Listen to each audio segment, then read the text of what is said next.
Тақсыр патшам, әкемнің кінәлі болғаны рас, ол жазасын алуы тиіс. Бірақ әкемнің қолы бала-шағасын асырауға керек. Міне менің қолым. Әкемнің орнына менің қолымды алыңыз. Әкем осы қолмен жұмыс істеп, бала-шағасын асырай алсын. Қандай ерлік десеңізші, өз әкесі үшін өз қолын құрбан етуге дайын тұр. Міне нағыз мейірімділік, нағыз перзенттік махаббат. Апай, мен бұл қыздың әрекетін толық дұрыс деп ойламаймын. Әріптестер, сіз мәтін талдауда осындай жағдайға кездесіп көрдіңіз бе? Біз Ыбырайдың заманындағы баланы оқытып отырған жоқпыз. Біздің алдымызда заманауи ақпараттық ортада өсіп келе жатқан, өзінің шекарасы, таңдауы, қауіпсіздігі туралы көбірек ойлайтын бала. Сондықтан ол әкем үшін өз қолымды беремін деген әрекетті біз күткендей бірден қабылдамауы мүмкін. Ол неге қыз әкесінің қателігі үшін өзі жауап беруі керек? Әкесін жақсы көру үшін өзін құрбан ету міндетті ме? Мейірімді болудың басқа жолы жоқ па деп сұрауы мүмкін. Бұл сұрақ кешегі эмпатия тақырыбымен де байланысты. Қыз әкесінің жағдайын түсінді. Өзін оның орнына қойып көрді. Әкесінің әрі қарайғы тағдырын ойлады. Эмпатия өзіңді міндетті түрде құрбан ету деген сөз емес. Біз кейіпкердің сезімін түсіне аламыз. Оның әрекетін де түсіндіре аламыз. Әрине, қыздың батылдығын да жоққа шығара алмаймыз. Әкесі үшін осындай шешімге баруға кез келген адамның жүрегі дауалай бермейді. Бұл оның әкесіне деген сүйіспеншілігін, жанашырлығын және қайсарлығын көрсетеді. Бірақ кейіпкердің батылдығын мойындау, оның таңдаған әрекетін міндетті түрде дұрыс деп қабылдау деген сөз емес. Бірақ оны бүгінгі балаға дайын мінез-құлық үлгісі ретінде ұсыну міндетті ме? Эмпатиясын түсінеміз, батылдығын мойындаймыз, бірақ әрекетті міндетті үлгі етпейміз. Жалпы көркем әдебиетті оқытқанда кейіпкердің іс-әрекетін талқылатпай, дайын мінез-құлық үлгісі ретінде оқушыға ұсынуда сақ болуымыз керек. Себебі көркем шығарма бізге тек кім дұрыс, кім бұрыс деген дайын жауап беру үшін жазылмайды.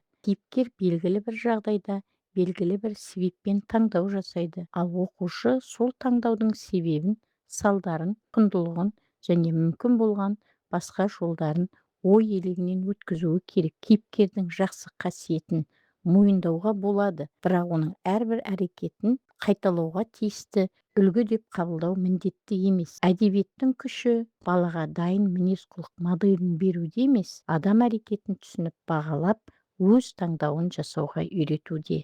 Біз шығармадағы құндылықты жоғалтпауымыз керек, бірақ кейіпкердің әрекетін қазіргі бала қайталауға тиісті үлгі ретінде ұсынбауымыз керек. Біздің міндетіміз балаға неге бұлай жасады деп түсінуді ғана емес, ал мен оның орнында болсам, қандай басқа шешім табар едім деп ойлануды үйрету. Кейіпкердің сезімін түсінуі мүмкін, бірақ оның әрекетін қайталағысы келмеуі де мүмкін.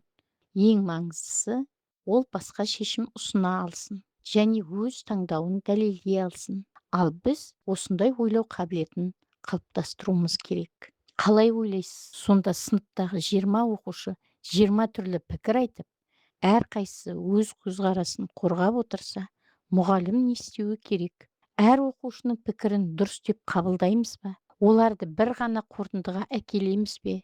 Әлде мұғалімнің рөлі бұл жерде мүлде басқаша ма?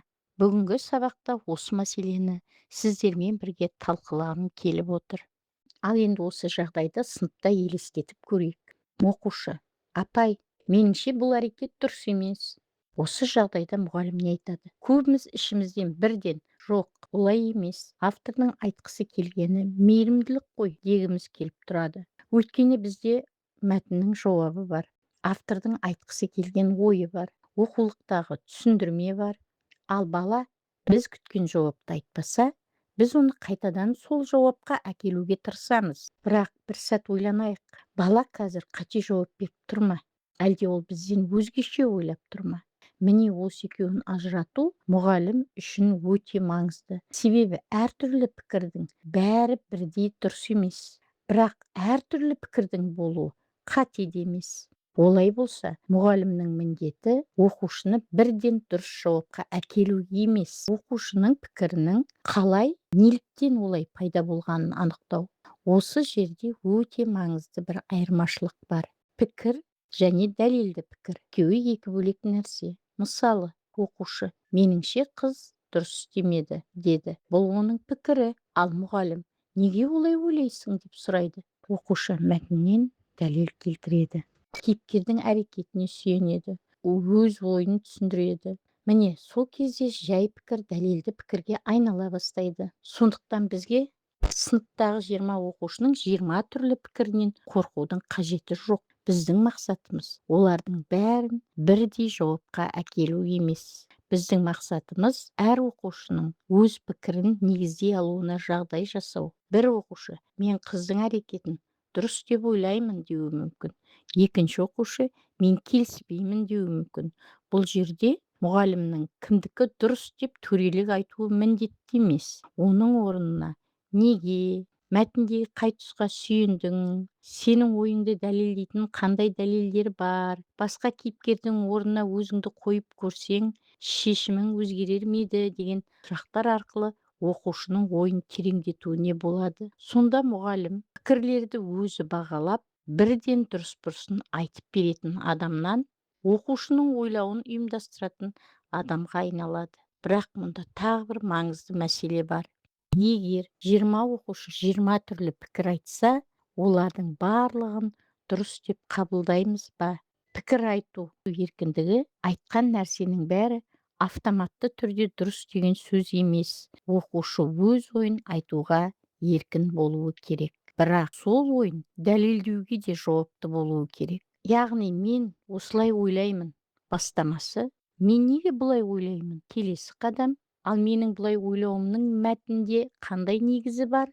Бұл міне сыни ойлау осы жерден басталады. Сондықтан мұғалімнің рөлі оқушыға дайын жауапты беру емес, оқушының өз жауабын табуына, оны дәлелдеуіне және қажет болса, өз пікірін қайта қарауына жағдай жасау. Ал енді осыны дәл жаңағы қыздың әрекетіне қолданып көрейік. Егер оқушы мен бұл қыздың әрекетін дұрыс деп ойламаймын десе, біз оған дұрыс емес, автор мейірімділікті көрсетіп тұр деп тоқтатамыз ба? Жоқ, әрине. Біз қызық екен, неге олай ойлайсың деп сұраймыз. Сол бір ғана сұрақтың өзі баланы жай жауап беруден ойын дәлелдеуге алып келеді. Ал дәл осы жерде мұғалімнің жаңа рөлі басталады. Ендеше сол жаңа рөл сабақ үстінде қалай көрінеді? Мұғалім оқушының пікіріне бірден баға бермейді. Оның орнына сұрақ қояды, ойды нақтылайды, басқа пікірлермен салыстыруға мүмкіндік береді. Мысалы, оқушы бастапқыда мен қыздың әрекетін дұрыс деп ойламаймын деді. Бірақ талқылау барысында ол мен оның әрекетін қайталауды дұрыс деп санамаймын, бірақ әкесіне деген мейірімділігін түсінемін деген қорытындыға келуі мүмкін. Көрдіңіз бе? Мұғалім оған дайын қорытынды берген жоқ, оқушы өз ойын өзі нақтылады.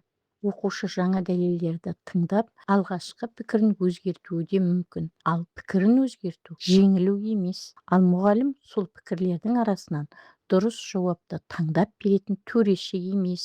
Ол балалардың ойлауын ұйымдастыратын модераторға айналады. Жаңа дәлелді көріп, өз ойын қайта қарау ойлаудың жетілген белгісі. Біздің мақсатымыз оқушы менімен келіссін емес. Біздің мақсатымыз оқушы неге солай ойлағанын түсіндіре алсын, өз дәлелін тексере алсын және қажет болса көзқарасын қайта қарай алсын. Сыни ойлаудың маңызды белгілерінің бірі де осы. Сонымен сыныптағы барлық оқушының жауабы бірдей болмауы мүмкін. Оқушы автормен де, мұғаліммен де келіспеуі мүмкін. Ең маңыздысы өз пікірін негіздей алсын.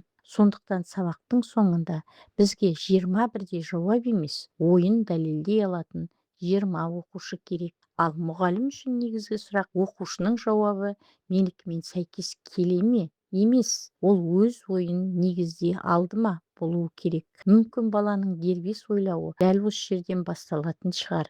Ал сіздің сабағыңызда оқушы апай, мен сізбен келіспеймін десе, сіз не айтар едіңіз? Пікіріңізді комментарийге жазып кетіңіз. Келесі кездескенше аман сау болыңыздар.